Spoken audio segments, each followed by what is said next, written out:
প্রিয় শিক্ষার্থীবৃন্দ, আশা করি সবাই ভালো আছো।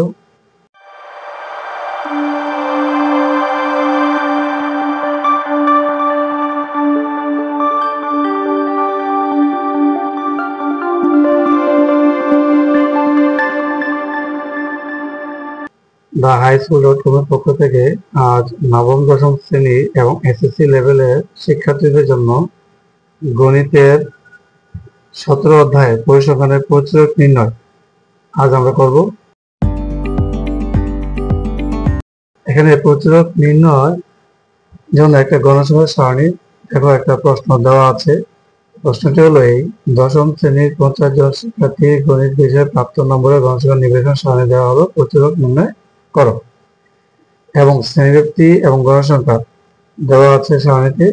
31 থেকে 40 গণসংখ্যা 6, 41 থেকে 50 গণসংখ্যা 8, 51 থেকে 60 গণসংখ্যা 10, 61 থেকে 70 গণসংখ্যা 12, 71 to 80 গণসংখ্যা 5, 81 to 90 গণসংখ্যা 7, 91 to 100 গণসংখ্যা 2। এই সারণী থেকে কিভাবে প্রচুরক্রম নির্ণয় করতে পারি?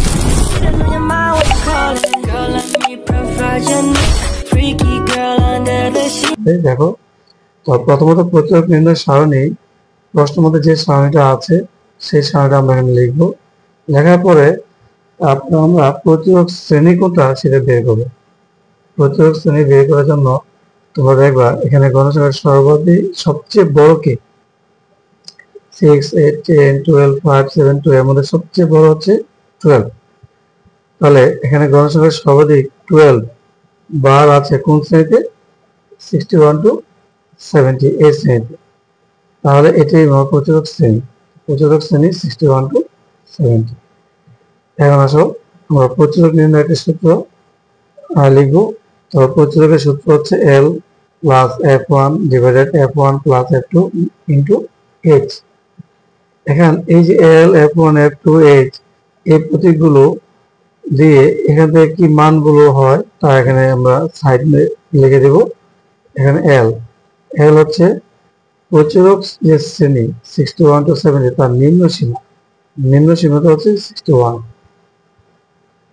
F1 হচ্ছে সর্বাধিক গণসংখ্যা থেকে তার পূর্বের গণসংখ্যাটা বিয়োগ করো, 12 minus 10 equal 2। এবার F2 হচ্ছে সর্বাধিক গণসংখ্যা থেকে তার পরের যে গণসংখ্যা 5 সেটা বিয়োগ করবে, 12 minus 5 equal 7। and H হচ্ছে শ্রেণী ব্যবধান 61 to 70। শ্রেণী ব্যক্তিগত 61, 62, 63, 64, 65, 66, 67, 68, 69, 70, 10, 10। এখন আসো যে প্রচুরক নির্ণয় যে সূত্র তার মধ্যে আমরা মানগুলো বসাই দিই। L এর মান 61 প্লাস F1 এর মান 2, F1 এর মান 2 প্লাস আবার F2 এর মান 7 এখানে বসাবো ইন্টু H এর মান 10 এখানে বসাবো। এখন আমরা এই 2 এর সাথে 10 গুণ দিব, 10 দুগুণে 20 আর 2 প্লাস 7 এর যোগ করব 9। তো 20 এর 9 দিয়ে ভাগ করব, 20 এর 9 দিয়ে ভাগ করলে ক্যালকুলেটর আমরা আনি 20 ভাগ 9 ভাগ করলাম 2.222 অর্থাৎ 10 এর উপর যদি আমি 2 ঘর নেই 2.22 বাকিটা আমরা বাদ দিব। 61 প্লাস 2.22 যোগ করলে হয় 63.22। এটা হচ্ছে আমাদের নির্ণয় হতে হবে। আশা করি প্রিয় শিক্ষার্থী তোমরা বুঝতে পেরেছ। আজকে এই পর্যন্তই, সবাই ভালো থাকো, খোদা হাফেজ।